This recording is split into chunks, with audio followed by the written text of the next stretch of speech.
17वीं सदी का भारत। मुगल सल्तनत अपने चरम पर थी। दिल्ली के तख्त पर बैठा था बादशाह औरंगजेब आलमगीर, सख्त कानून, कड़ी धर्मपरायणता और लोहे जैसे अनुशासन का प्रतीक। दूसरी ओर दक्कन के पहाड़ों और दुर्गों के बीच उभर रहा था एक नया सूरज, छत्रपति शिवाजी महाराज, जो स्वराज्य, स्वतंत्रता और जनता की इज्जत के लिए लड़ रहे थे। दोनों का स्वभाव बिल्कुल उल्टा। एक शासक था कठोर, दूसरा था न्यायप्रिय और जनप्रिय। एक चाहता था कि पूरा हिंदुस्तान उसके हुक्म तले झुके और दूसरा चाहता था कि हर इंसान बिना डर के जी सके।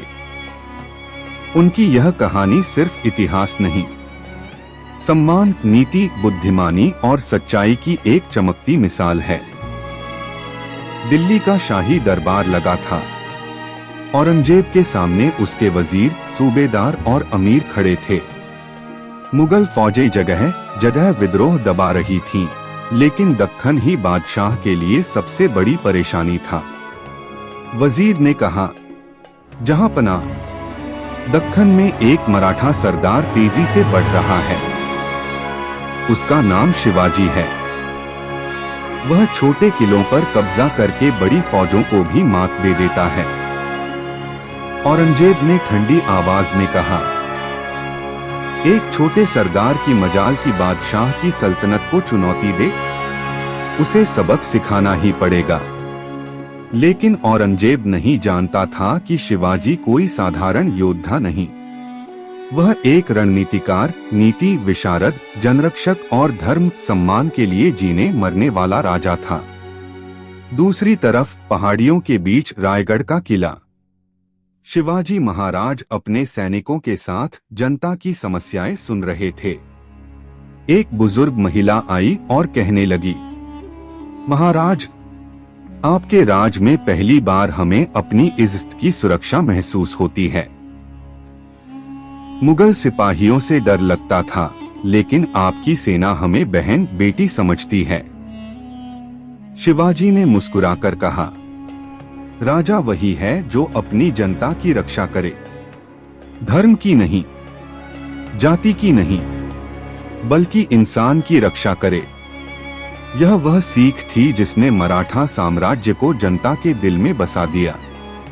औरंगजेब ने अपने चाचा शाहिस्ता खां को दक्कन भेजा।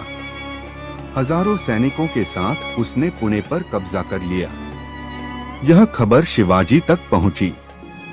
सभी मंत्री घबराए। महाराज, मुगल सेना भारी है, मुकाबला करना मुश्किल है।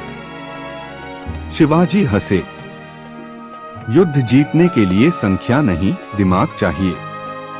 रात में वे भेष बदलकर मुगल शिविर में घुस गए।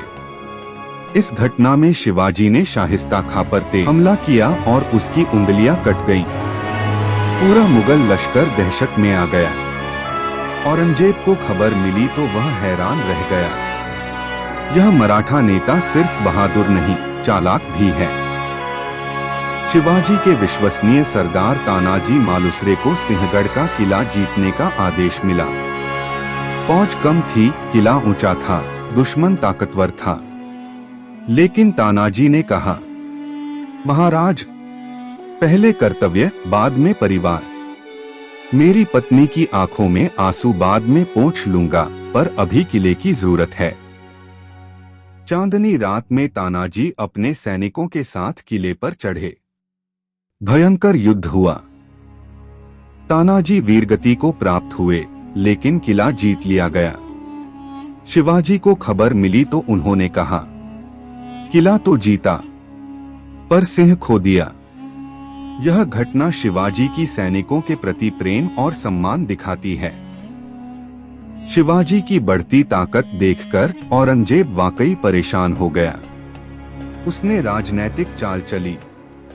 शिवाजी को आगरा बुलाओ, उनके बेटे संभाजी को साथ लाने को कहो। उन्हें सम्मान भी देंगे और नजरबंद भी कर लेंगे। वजीर दंग रह गया।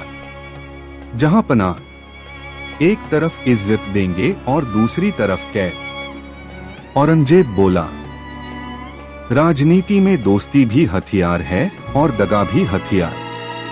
शिवाजी को समझ आ गया कि यह बुलावा साधारण नहीं है, पर उन्होंने कहा, अगर बादशाह हमारा सम्मान चाहिए तो हम पीछे क्यों हटें? हम आगरा जाएंगे, पर सावधानी भी रखेंगे। आगरा के शाही दरबार में शिवाजी पहुंचे।